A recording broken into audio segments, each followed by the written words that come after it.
Good afternoon, everyone. This is the Tuesday, October 22nd, 2024 edition of the Abel Marketing Facebook Live with my friend Susie Taylor. Susie and I met through the World Referral Network. We were room hosts, I think, at both events, right, Susie? Yeah, I believe so. Yeah. Okay. So let's just dive right into a little bit about what you're doing. And I was going to share a LinkedIn post that you had while I get this going. But I wanted to just sort of kick it off and have you tell us a little bit about what it is you're doing these days with your business. All right. Well, in February, I studied and became a StoryBrand certified, and that has really helped me focus and on how to bring clients through and bring them through a process. So that has really been helpful. Okay. So why did you start a couple of things? There's a couple of things I saw here. sticksandstones.com is your blog. I'm going to share that. And then there's SusieTaylorWrites.com. Can you give me a little bit of info on those? I'm going to share those in the public chat so everybody can see those. Okay. Well, Sticks and Stones started as I started explaining people that words matter. I started it in 2018, 2019, something like that. And for a long time wrote a weekly blog post about experiences and things that I heard that I thought would be fun to talk about. And then my son got sick in 2020 and 2021, and things just fell off after he passed away. I think I kind of wrote a couple of posts after that, and I haven't really written much since then because everything that I was writing was about grief, and I'm really tired of hearing about grief. So let's just not do this for a while until other topics come up that I feel like I have something to say or talk about. So, and then Susie Taylor Writes is just I want to write books. I write nonfiction, and that was my first foray into calling myself a writer, like officially calling myself a writer. Right. Yeah. And one of the things that we talked a little bit about off there that made me laugh too, you'll remember this, is when you said you we're getting tired of writing paid content about carpet cleaning. That really made me laugh because people need that necessary service, but it's not the sexiest and most exciting stuff at times, right? Right. Exactly. And I got paid for doing something, and it helped a guy out with his business, and which is fantastic. That's the most important thing there. Yeah. Okay. Yeah. I was just sharing while we're doing the live here. I was just sharing a little bit on Sticks and Stones so people can see it. And I just really enjoy your energy, and I really enjoyed sort of meeting with you through WRN, and I think we really connected. We're in the same business. I know that Heather had said the same thing to me. That's Heather De Jesus, who I met with today, who's a bookkeeper. I've talked a little bit about me moving towards more and more content creation for accountants. And so you gave me a little bit of info on why you started your business. We're looking at Sticks and Stones. Tell me a bit more about the certification that you did, because I'm curious how that works. Well, it's a pretty intensive, I'd say 10-hour a day training for 4 days in a row. Wow. Yeah. And so, and it really been on Donald Miller and his whole focus on with StoryBrand and why he sort of created it, developed it. And 90-day onward. Wow. Where I was in a group of 6 other students weekly for 90 days after that.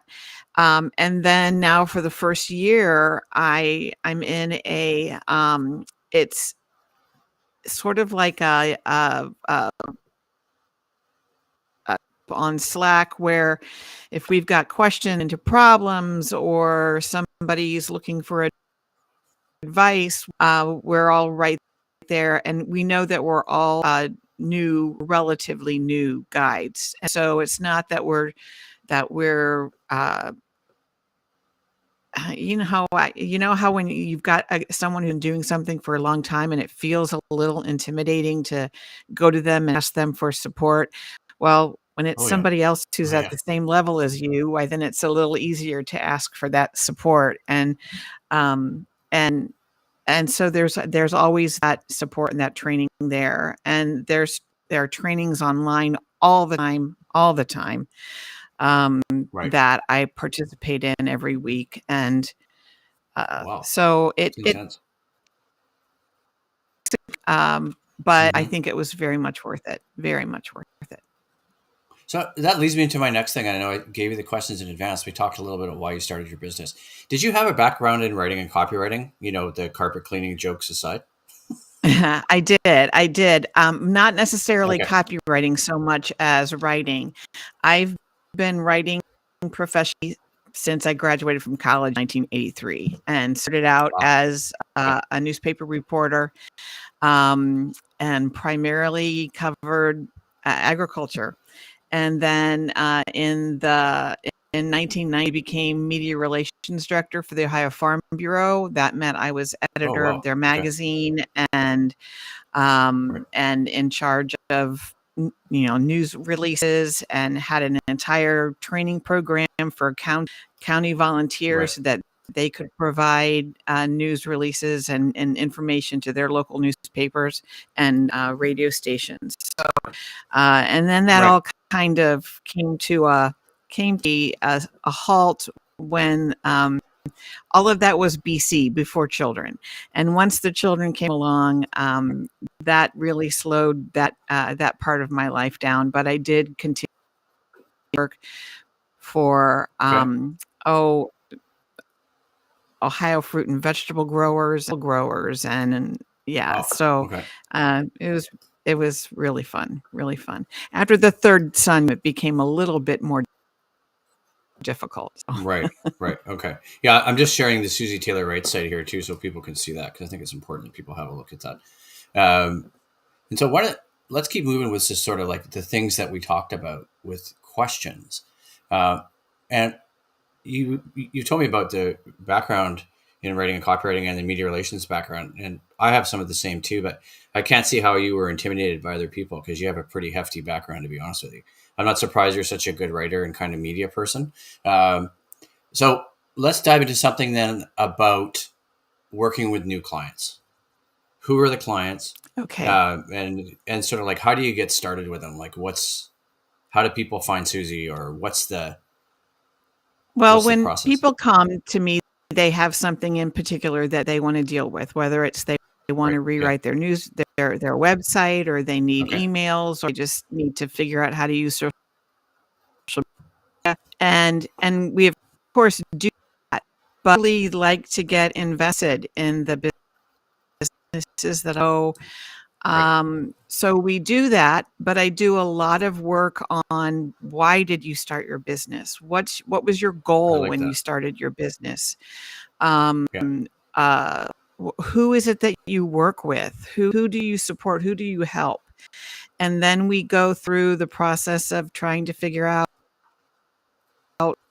clients' problems and how they step in. It's all part of the whole story brand framework. That's very interesting. That's exactly the way I do things. So we have another similarity there, and it's interesting. In the story brand would have taught you that. I don't know if story brand taught me that. Probably my own marketing education and my own experience trying to build my own business taught me that. So you're probably a little bit ahead of me there, because that's what I'm facing right now. Doubt it. You know what I'm saying? So it's just one of those things where, we're so similar in the types of work that we do, Mm-hmm. and the Mm-hmm. way we do our work. And so that's what makes this such a valuable conversation, I think. And, what do you do when you get a client presented to you, or you see someone and, you're looking at what makes them a fit for you? I want someone who's willing to take a look at another perspective. I think I come at things from a different viewpoint, and when someone starts a business, I think they have the feeling, and this is the feeling I had when I started my business. I'm going to step in and save the day. I'm going to be your hero. I'm going to be the one who's Yeah. going to solve your problems and be the one to help your business thrive. And what I've come to learn is we all live within our own story, and you don't want Right. somebody else to step into your story and be the hero of your story. No, you That don't. that just I learned doesn't that too. work. That just doesn't work. And so being able to take a step back and to look at myself as a guide, someone who helps somebody else figure Hmm. out how to help their clients. It all just gets it's all uh, put forward. My goal is to help my clients solve their problem.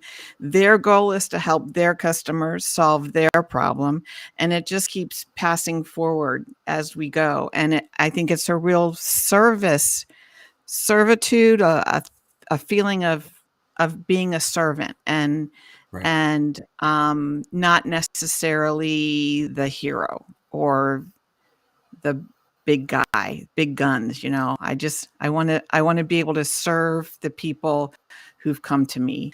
And hopefully it will be of enough value to them that they will see that they're willing to pay me for that. Mm. Um, I I I think they used to should be. say I used to say the money didn't really matter, and then I realized the universe was saying, "Okay, fine. Money doesn't matter. We're gonna send people to you who don't have money." And it's not going to work, right? Because And it's that doesn't interesting. work when you're trying to start a business, no. So No, it does so, not. yeah, the money matters, but I also really wanna come to people and serve them. I think we think of salespeople as someone who tries to get somebody to buy something that they don't necessarily need. And that's not the way I live my life. And so if I can help somebody solve a problem, then I've still been a salesperson, but I haven't taken advantage of them and I've helped them get ahead too. So, yeah. Right. Right. Can you elaborate on a exciting project that you've done today? Oh my gosh. I, I it's going to go back to the whole money doesn't matter. I'm part of the World Referral Network, and Right. I work with Sean Behrman, who is one of the founders of the World Referral Network, and Understood. she has brought me into the back end of this amazing group, and I've been able to do some things in supporting the Mastery of Networking 1000 Which and you and I both Wise did. Yeah. Women Weekly and Elevate Your Entrepreneurial Edge. And she's just introduced me to so many things. And uh, that has probably been one of my biggest tears in these last couple of years, is the way that she's taken me under her wing and had me help her do a lot of marketing for these events. Yeah. It's always interesting when you immerse yourself and you do it that way. That's the way you learn. That's like when you said you learned that stuff from the story brand. I probably learned that the old fashioned way, just trying to build my own business, but sometimes it's a lesson you'll never Yeah. forget, and Yeah. a lesson that you Yeah. pass on to other people. Um, and now I find myself observing a lot of marketing online where I'm like, oh yeah, I'm seeing a lot of the Yeah. Well, things that you're missing. That I don't mean you, I mean people I see online yeah. that I was missing, right? And How you're like, long have you had your business, Ben? Abel marketing started in 2020.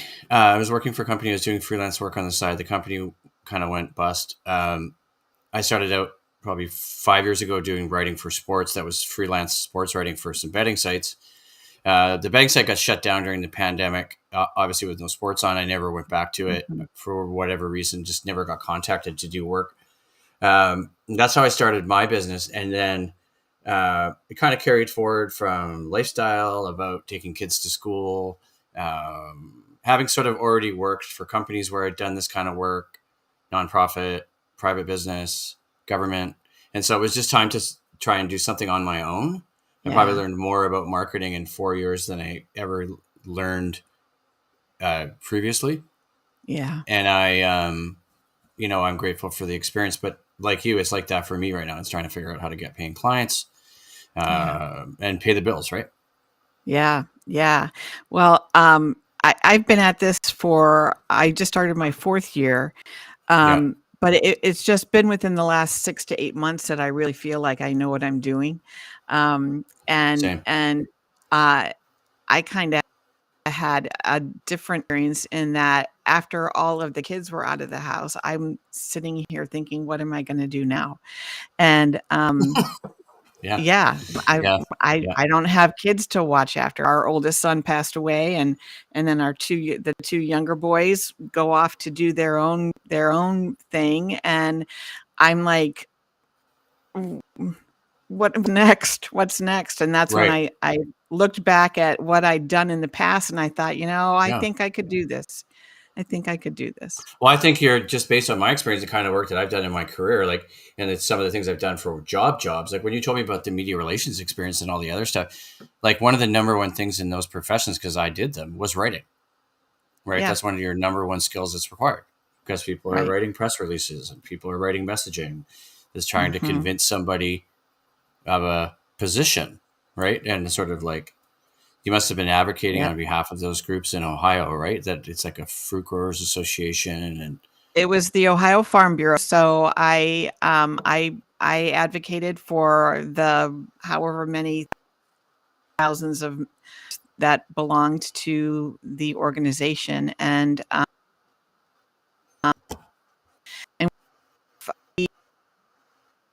power manufacturing groups and that sort of thing. And we did some, back then, video was not something that was easy to do, but we did some video. So I wrote some scripts and for that, and I never would have had opportunity if it hadn't been for the work the newspapers bring, local agriculture, local farms. Well, that's what they say, and that's what I heard. Yeah, sorry, go ahead. No, I was just going to say I have a big debt to pay to the farmers